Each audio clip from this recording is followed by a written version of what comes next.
Today I'm going to teach you a bit about France using some cultural artifacts from this Carolina Navigator's France Culture Kit. But before we begin, I'm going to tell you a little bit about myself. So I'm a former French teacher, and I also studied abroad in Rouen, France, in Normandy, so in northern France for 6 months at a university.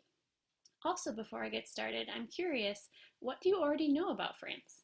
So if you're watching this video with your class, maybe pause the video and take a moment, have your teacher write down a few of the things that you already know about France.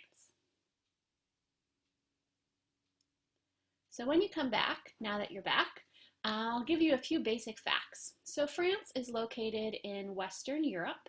It's a similar size to the state of Texas. So if you're an American, a US American, that can give you a size comparison. The capital of France is Paris, and the language that they speak is French. So we're going to start exploring some of these artifacts. So this first item here, what do you think this is?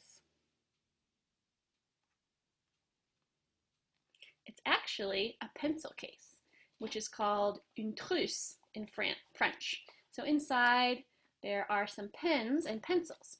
So in schools in France, many school children have a pencil case, and it's more common to carry around a pencil case to school in France than it is in the United States, even though some students in the United States have pencil cases as well. And this one just happens to be shaped like a soccer cleat because soccer or football is the most popular sport in France. You can also see the French flag on there. The second school item I want to show you is this notebook, or in French, un cahier. So you'll notice a difference here, that the paper looks a bit different than it does in the notebooks in the United States. So it's a bit more like grid paper. So that's one difference that you might notice in French school supplies. Next, we're going to look at some food items. So France is known for their food, and it's a very important part of their culture. So, have you ever eaten any French food? What are some of the French foods that you've eaten? So one of the very popular French foods that France is known for is their baguette, or their French bread. So this is a bag from some French bread, and a lot of French people will eat a baguette each day, sometime throughout the day, and eat some baguette with their meals, especially with dinner or maybe with breakfast. And you can buy a baguette at a grocery store, but you might also buy it at a boulangerie, at a bakery. So sometimes when you're walking down the street in France, you can smell the fresh baked bread. This is another bag from a boulangerie. You can see it's in a different shape. So they have all sorts of different types of bread, not just French bread, that are there. This next item is a package from French goat cheese, or chèvre. So in France, goat cheese is very popular. It's one of the most popular cheeses. They have a ton of different types of cheese in France. One thing I noticed when I was there is that you can actually choose goat cheese as a topping for your pizza, but that's a popular food item as well. And here's a package of cookies called Petit Écolier. And so these are yummy cookies with chocolate on top, and it translates to the little pupil or little schoolboy. These might be eaten for a snack in France. You'll see them at the grocery store. There's also a package here for this dessert, crème brûlée, and these French macaroons. There's a package for these little tartelettes. The brand is Bonne Maman. You'll also see this brand of jelly in France. And have you ever seen this in the grocery store in the United States? They actually sell this brand here as well, and they make really delicious jellies and jams. Another thing I have to show you is a grocery store circular from a store called Monoprix.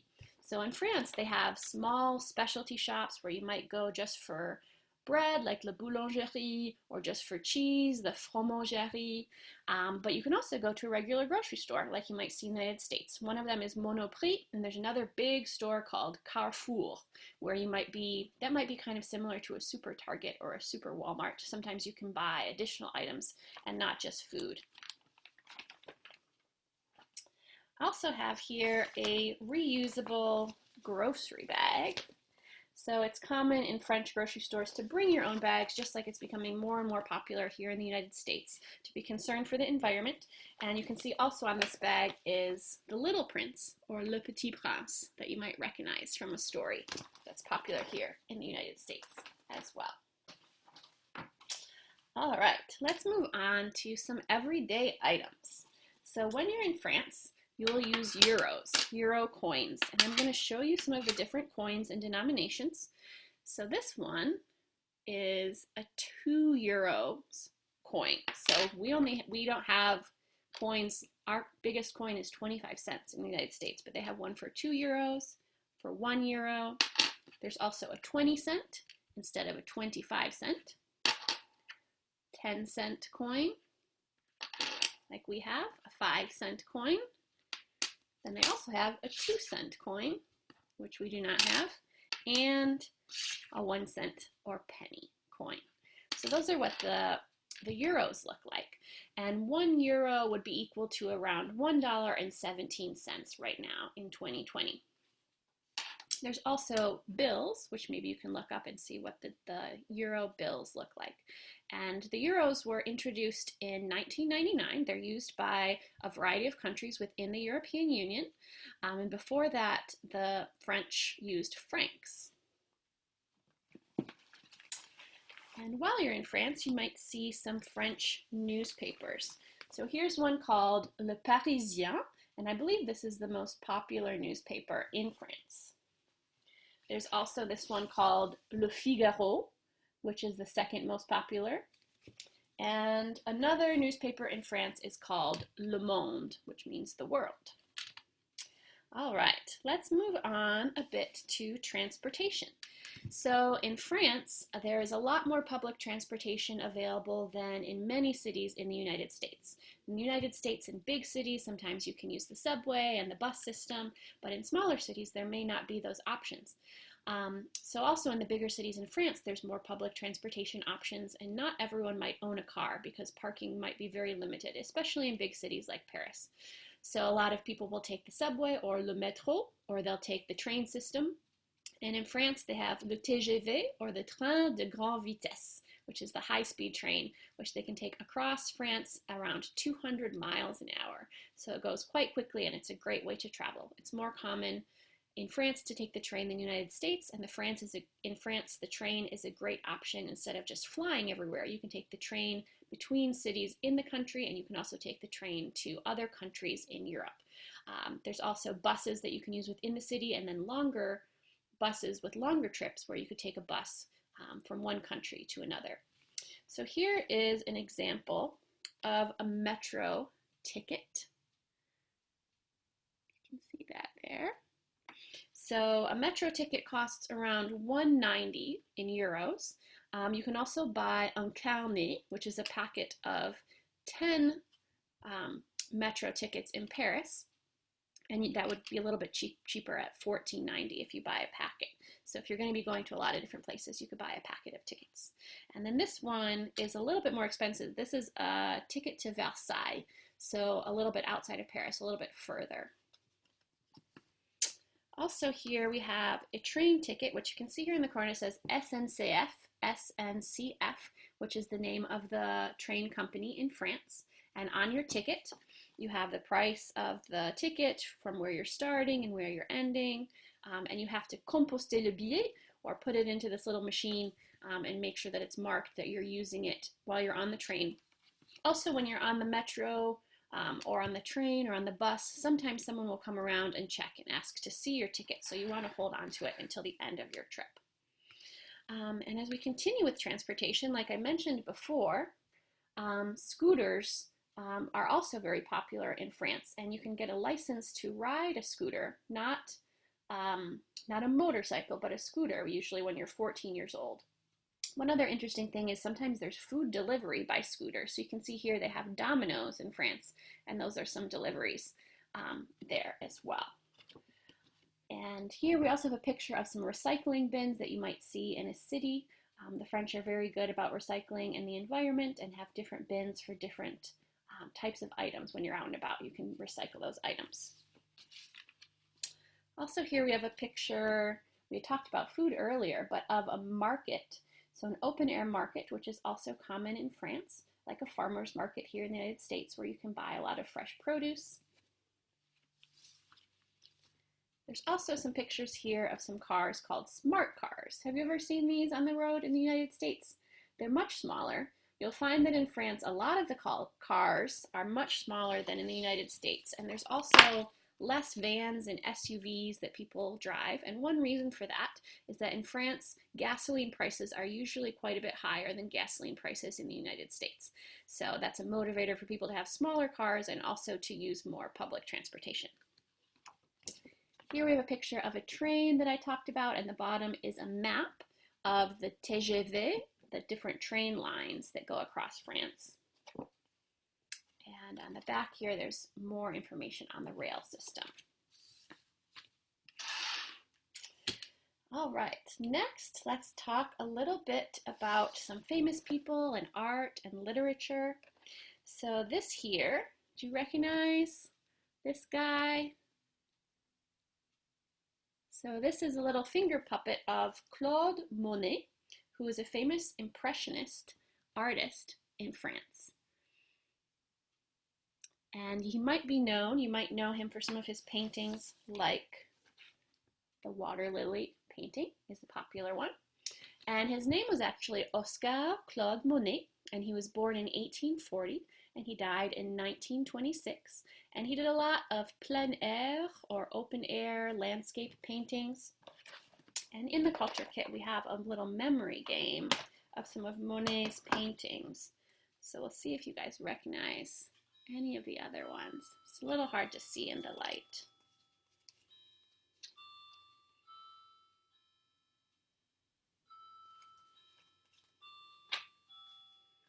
But if you borrow this culture kit, you can check it out. This culture kit also has some tickets to go visit Giverny, which is a place that Monet painted and lived, and it's in northern France. It's not too far from Paris. It's a day trip away, so that's another place that you can go visit. We also have in this kit a DVD about Joan of Arc, or Jeanne d'Arc, who is a famous heroine, and she's known for her victory as she led the French army over the British in the Battle of Orléans. And you can watch this to find and learn a little bit more about her. All right, moving on to Paris. So Paris is very well known in France, but it's important to remember that not all of France is like the city of Paris. That would be kind of like thinking all of the United States was just like New York City. So it's a very big city, and the people in Paris are different than people that might live in the countryside. So France has big cities, it has small villages and towns, it has cities on the coast and the Mediterranean Sea, in the north near the English Channel, there's mountain ranges. There's a lot of different landscapes and places that you might live in France. You might live in an apartment in a big city, or you might live in a cottage or house more out in the countryside. But we'll go on to talk a little bit about Paris. So do you guys recognize this? Do you know what the name of it is? And do you know why it was built? So this is the Eiffel Tower, which is the most famous monument in the whole world. And it was named after engineer Gustave Eiffel, whose company built it, as the entrance to the World Fair in 1889. And so when this was first built, the French people actually didn't like it. They thought it was kind of ugly. But over the years, they grew to really love this cultural icon. We also have in this kit a fold-out of some different famous places that you can see in Paris. So again, this first one is the Eiffel Tower, and it says here that it has 704 steps, and you can actually walk to the top, or you can take an elevator to the top. Another famous place is the cathedral, Notre-Dame de Paris, Notre Dame.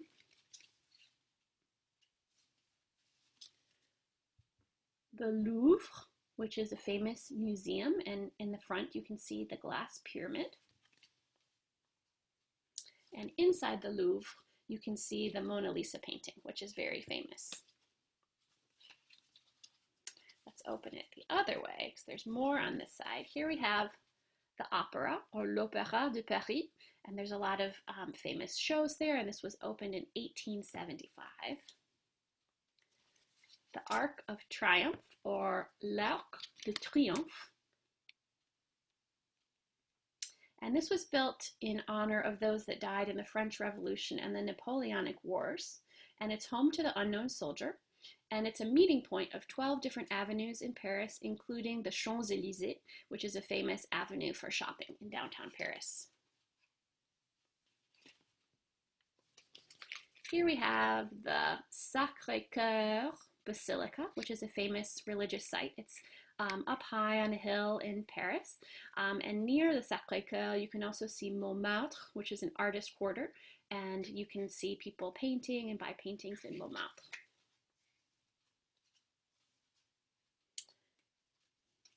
Yeah, there's also the Centre Pompidou, or the Pompidou Center, where there's a modern art museum that you can visit. There's also sometimes exciting things going on and performers outside of the Centre Pompidou. So those are some areas of France in Paris. So I hope you learned a little bit about France today, and that you might want to borrow one of our culture kits, which you can borrow by going to our website, navigators@unc.edu. Thank you for watching.